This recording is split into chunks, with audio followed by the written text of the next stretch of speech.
नमस्कार दोस्तों, स्वागत है आप सभी का फ्यूचर स्टडी चैनल पर। आज हम बात करते हैं एक इम्पोर्टेंट जजमेंट के बारे में जो हमारा एकदम नेबरिंग कंट्री है, म्यांमार के बारे में।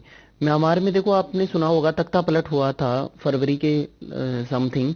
तो उस समय म्यांमार की अगर बात करें तो म्यांमार में जो सरकार थी वो आंग सांग सू की थी, आंग सांग सू की। और इन्हें फिलहाल इन पर 11 केस चल रहे हैं और फिलहाल 2 केसों में इनके ऊपर जजमेंट सुनाया है स्पेशल कोर्ट ने और उनमें 4 साल की सजा है।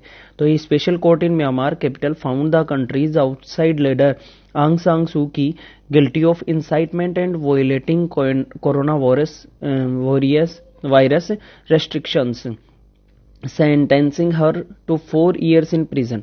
कहने का मतलब ये हुआ कि इन्हें ये जो 2 केस हैं, एक तो इंसाइटमेंट है और वोलेटिंग कोरोना वायरस के बारे में, कोरोना वायरस के रेस्ट्रिक्शन प्रोटोकॉल इन्होंने तोड़े हैं।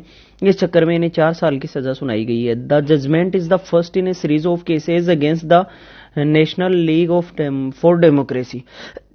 कहने का मतलब ये है कि इनकी जो पार्टी है उसका नाम है एनएलडी, ये शॉर्ट फॉर्म में national league of for democracy, leader following the junta's overthrow of her government. The 76-year-old Nobel peace prize laureate, अर्थात इन्हें नोबल प्राइज, पीस प्राइज, शांति का पुरस्कार भी मिल चुका है।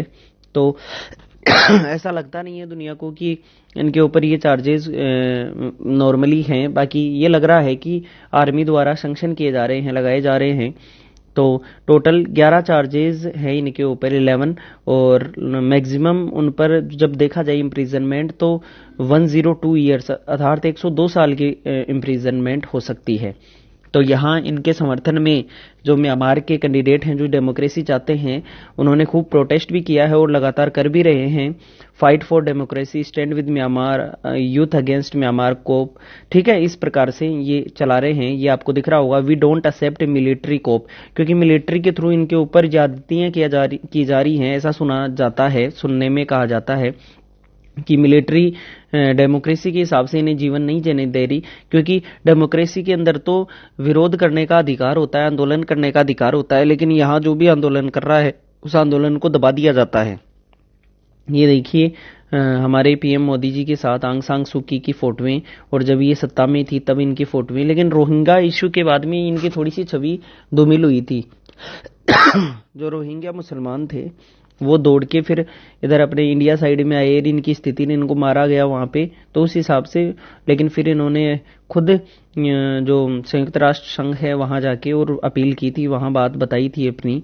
तो इनके बारे में ये देखो, ये है, ये म्यांमार की फोटो है। और इधर वाला ये जो जूम करके हम देख लेते हैं, इधर वाला जो ये एरिया है ये पूरा इंडिया को टच करता है। और इधर अराकान योमा पर्वत श्रृंखला है। पहले म्यांमार की जो राजधानी हुआ करती थी, कैपिटल, वो यंगून हुआ करती थी, लेकिन अब नेपीतो है, ये नेपीतो, ये जो लिखा हुआ दिख रहा है आपको ये। और फिर क्या होता है, यहाँ से जैसे यहाँ रोहिंग्याओं में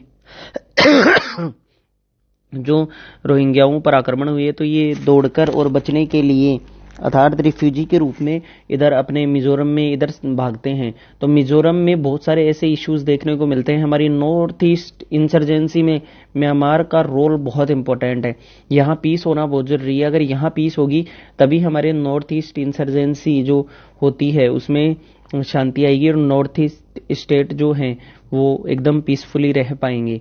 तो इस प्रकार से ये म्यांमार के बारे में हमने देख लिया।